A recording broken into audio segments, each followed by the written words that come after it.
في 1980 علات إسبانيا الحرب على المغرب، وخلال هذه الحرب احتلت تطوان، فطلبات من المغرب تعويض على الحرب بحوالي 100 مليون فرنك. في نفس الوقت كانت بريطانيا عندها أقماص استعمارية ومصالح كبيرة في المغرب، وما بغاتش تخلي إسبانيا تزيد توسع فيه، فاضطرت لأنها تمنح المغرب قرض باش يخلص به التعويض الإسباني بقيمة 17 مليون فرنك وبفائده ديال 5%. هذا القرض يلاه كان كيمثل جزء صغير من القيمه ديال التعويض اللي طالبات به اسبانيا، ولكن كان هذا هو اول قرض خارجي للمغرب. اليوم من بعد 164 عام ايقن وسدد العقود بلغت المديونيه الخارجيه للمغرب حسب صندوق النقد الدولي 107.9 مليار دولار، واللي كتمثل تقريبا 68.7% من الناتج الداخلي الخام للمغرب ككل، فيما كتوصل المديونيه العامه للمغرب لأكثر من 83% من الناتج الداخلي الخام ديالو. كيفاش توصلنا هذا الرقم المرعب من الدين؟ واش ضروري من القروض باش اننا نقدروا نبنيو اقتصاد قوي؟ واش بصح هاد القروض هي السبب في هذا الشيء اللي كنعيشوه اليوم من غلاء؟ خليكم معايا حتى الاخير باش نقدروا نجاوبوا على هذه الاسئله. ما تنساوش تدعمونا بواحد ابوني في القناه، جيمو كومونتير تخليو لينا فيه الراي ديالكم حول الموضوع، ونبداو. الدوله بحال اي شخص عندها مصاريف اللي كتشمل البنيه التحتيه، الطرقان، السبيطارات، المؤسسات العموميه والاجور ديال الموظفين، او السلع اللي ما كتكونش عندها في البلاد وكيخصها باش تشريها وتوفرها للمواطنين بحال المازوت مثلا. وعندها ايضا مداخيل اللي كتجي اغلبها من الضرائب ومن التصدير. وباش الدوله تقدر تجيني المصاريف والمداخيل ديالها دايره واحد الصندوق اللي كتقدر تدخل وتخرج منه الفلوس، واللي سميتو الخزينه العامه للمملكه. وبحال اي شخص الدوله كتقلب تطور وتكبر من الاقتصاد ديالها، وفي نفس الوقت تجري الازمات اللي كيخرجوا ليها من الجنب واللي ما كتكونش دايره بحسابهم، بحال ازمه التضخم العالميه مثلا، او الجفاف اللي كنشهدوه حاليا. او بعض المرات كتحتاج العمله الصعبه باش تقدر تجيب سلع اللي ما كايناش عندها في المغرب. وهنا في حال هاد الحالات الدوله كتضطر انها تسلف وتاخذ قروض، وباش تسلف كتلقى قدامها زوج ديال الطرقات: يا اما كتسلف من داخل البلاد نيت من عند الابناك، شركات التامين او التقاعد، الجماعات الترابيه، او المستثمرين الكبار وغيرهم. وهذا النوع من القروض هو اللي كيتسمى الديون الداخليه، واللي كيوصل حسب التقرير السنوي الاخير للمديونيه اللي يمكن لكم تشوفوه في موقع وزاره الاقتصاد والماليه 763 مليار درهم، اي ما يمثل 52.2% من الناتج الداخلي الاجمالي للمغرب. ويمكن ايضا الدوله تلجا باش تاخذ قروض لخارج البلد، خصوصا حيت كتكون محتاجه قروض بالعمله الصعبه. هنا سواء كتشوف مع بلدان اخرى، فرنسا مثلا، او كتشوف مع المؤسسات الماليه الدوليه كصندوق النقد الدولي او البنك الدولي. وهذا الطريق او هذا النوع من الديون هو اللي كيتسمى الديون الخارجيه. وهذا النوع من الديون بالذات هو اللي كيعنكش البلدان وكيزيرها، ويقدر يوصل انه يخلي هذه البلدان المقترضه قد السياده على الاقتصاد ديالها، لانه كيكون المؤسسات الخارجيه كتعرف غير فلوسها ترجع، ما شغلهاش بشي حاجه. كيكون بشروط صعيبه، وكيكون بالعمله الصعبه اللي انت اصلا الا ما كانش عندك اقتصاد قوي غيكون عندك مشكل باش توفرها. حسب التقرير السنوي الاخير للمديونيه، وصل الدين الخارجي للخزينه المغربيه 253 مليار درهم، اي 17.2% من قيمة الناتج الداخلي الإجمالي للمغرب. حسب نفس التقرير فرق قيمة ديون خزينة المملكة ما بين الداخلية والخارجية وصلت في 2023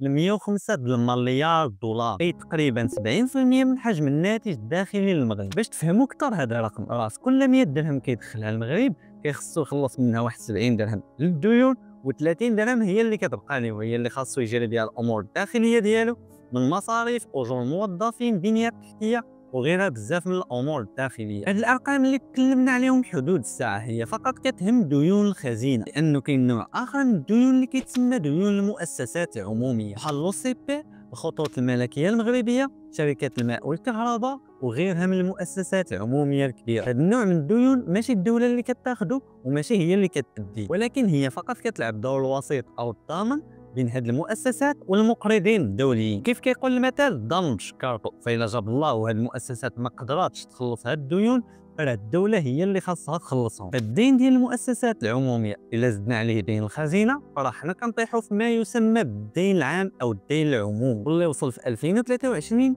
ل 83% من قيمه الناتج الداخلي الاجمالي للمغرب حسب المندوبيه الساميه للتخطيط. وباش ما يخلعوكمش هاد الارقام، فراه امريكا اللي كتعتبر اقوى اقتصاد بالعالم قيمه الدين العام ديالها فات 35 تريليون دولار، أي ما يمثل تقريبا 122% من الناتج المحلي الإجمالي ديالها. ولكن كاين بزاف ديال الفروقات بيننا وبينها، واللي أولها أن هاد القروض ديال أمريكا أغلبها بالعملة ديالها أي بالدولار. في نفس الوقت أغلبية القروض ديال أمريكا موجهة للاستثمار بالدرجة الأولى، والمردوديه ديالها كثر من العبء ديالها. هذا بلا ما نتكلموا على البوزيسيون ديال امريكا وسط المؤسسات الماليه الدوليه والقوه ديالها فيها. صندوق النقد الدولي كيقول ان البلدان الناشئه ما خاصش الديون ديالها تفوت 70% من البي ان بي ديالها، وهذا الشيء اللي يقدر يخلينا نقولوا ان المغرب نسبيا مازال متحكم في المليونيه ديالو. وفي نفس الوقت كيدفعنا لواحد السؤال: كيفاش نقدروا نقيسوا او نديروا تقييم خطورة المديونية؟ حسب الخبراء خطورة الديون أو القروض ديال الدول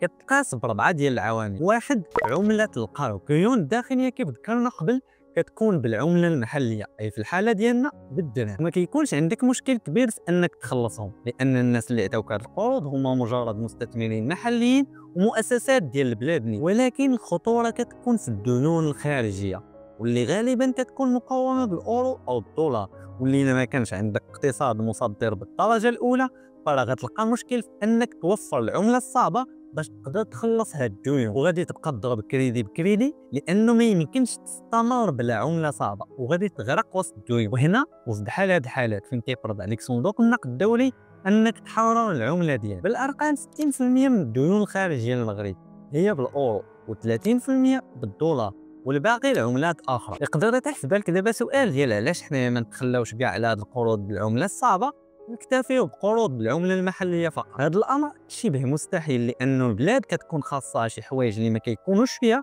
وكيخصها تجيبهم من السوق الدوليه. السوق الدوليه كتعامل فقط بالعمله الصعبه. ناخذ البترول كمثال اللي ضروري كيخصك باش تاخذو الدولار، وهذا مثال من بزاف ديال المواد اللي كيستوردها المغرب واللي اغلبها كتكون طاقيه. العامل الثاني اللي كيتحكم في مدى خطوره الدين او القروض هو المصدر او البلاصه اللي خديتي انت هاد الكريدت، اللي من غير السوق المحلي يمكن لينا نقسموها لثلاثه ديال المصادر في السوق الخارجي. المصدر الاول واللي كيستحوذ على 57% من الديون الخارجيه للمغرب هو السوق الماليه الدوليه، اللي كنلقاو فيه الشركات الأجنبية، المستثمرين الخواص، سوق الفوركس والسندات. المصدر الثاني هو الدائنون ثنائي الأطراف، واللي كيتمثل في الحكومات أو الدول حيت كتكريدي بعضياتها، واللي كيمثل 8.7% من الديون الخارجية للمغرب، اللي كتستحوذ فرنسا على 39% منه. المصدر الثالث أو الأخير هو الدائنون متعدد الأطراف، واللي كيمثل 34% من الديون الخارجية للمغرب، واللي كنلقاو فيه صندوق النقد الدولي، البنك الدولي، البنك الافريقي وغيرهم. وهنا ضروري نشير ان قروض المغرب من البنك الدولي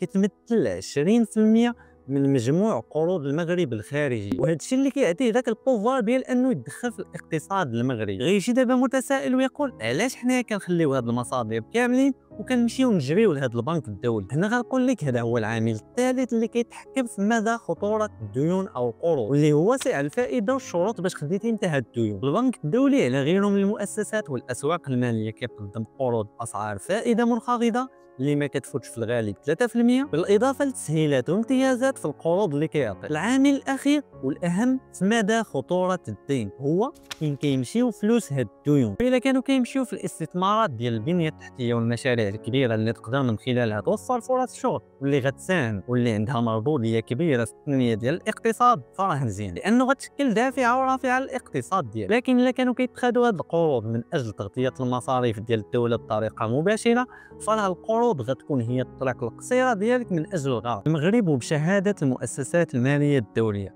ماشي بالشهاده ديالي كيوجه اغلب هاد القروض من اجل الاستثمار مباشره، لكن كنظن ان المشكل عندنا حنا في المغرب هو الفساد المالي اللي كيخلي فلوس القروض اللي جات على قبل الاستثمار تضيع وسط التخلويض والفساد المالي، وضيعنا معها في اغراقنا بقروض اللي كانت جات على قبل انها تشكل دافع على الاقتصاد تولي عبء عليه. الديون الخارجيه هي حاجه اللي لا مفر منها بالنسبه للمغرب، لانه المشكل في طبيعه الاقتصاد ديالو اللي كتخليه يعتمد بزاف على الاستيراد في نفس الوقت اللي ما كيملكش الثروه اللي تخليه يغطي الاحتياجات ديالو من العمله الصعبه. هادشي كامل بالاضافه لمحدوديه السوق الماليه الداخليه. لكن في الجهه المقابله اللي خاص يكون واللي ضروري منه هو عقلنه هذه الديون بتوجيهها فقط للاستثمارات المنتجه ذات المردوديه الكبيره اللي تقدر ايضا توفر من خلالها العمله الصعبه وتقوي الاقتصاد والعمله ديالها. واهم نقطه من هذا الشيء كامل هو الاستثمار في الانسان والجزر في محاربه الفساد وتبذير المال العام، وهذا الشيء ما يقدر يتحقق فقط الا بالاستثمار الكافي في التعليم. موضوع الديون بالنسبه للمغرب هو موضوع كبير وفيه بزاف ما يتقال،